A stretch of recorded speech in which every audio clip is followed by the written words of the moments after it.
There is a huge trap between you and the results you seek on what you imagine is the straight path to them.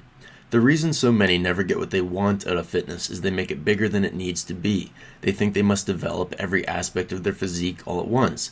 They think the best way to get started is to start with a big commitment, like a full-on weekly workout split, something that is a big commitment to someone who's already built some momentum. If you have no momentum and no process already in the works, this is like jumping in the deep end before you can swim. In all likelihood, in a matter of time, such a person will be overwhelmed by the weight of this commitment that they are not ready for, and you see it all the time. A few weeks into the new year, such a person gives up. When they give up, they lose all the progress they managed to claw back from their big commitment through sheer willpower, and worse still, they are left with nothing to show for all their hard work, but confusion and frustration, because the way they see it, they tried hard and did everything right. They did try hard.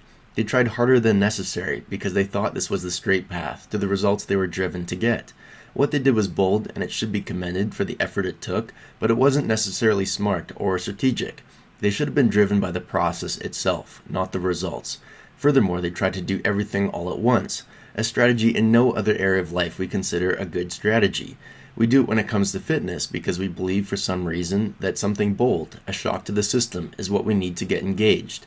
We think if we can just get past those first days and weeks of a big commitment, it will become part of who we are and it will get easier. This is not the best way to do this, and most never make it trying. A better strategy is to concentrate your efforts and get good results in just a few areas rather than little or no results in all areas.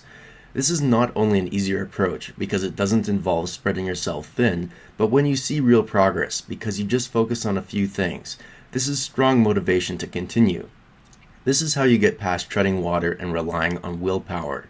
Ironically, focusing on building out a nice process that you can actually enjoy, where you harness positive reinforcement, even if this means starting with just a few things, is a much quicker way to get everything you want out of fitness. Ironically, if you focus less on results and focus more on the longer path of learning to enjoy fitness, you will not fall in the trap of relying on willpower, and you will have a better chance of achieving your goals. When you see it this way, you realize taking what some think is a longer path is actually the most direct route to achieving the goals, because the alternative of starting with something difficult and trying to do everything all at once is how most people fail. If you take your time developing each aspect of what will one day be a comprehensive fitness program, one at a time, rather than running the gauntlet of starting with this comprehensive program, that day when results come easy because you actually enjoy fitness and it's part of who you are will come sooner.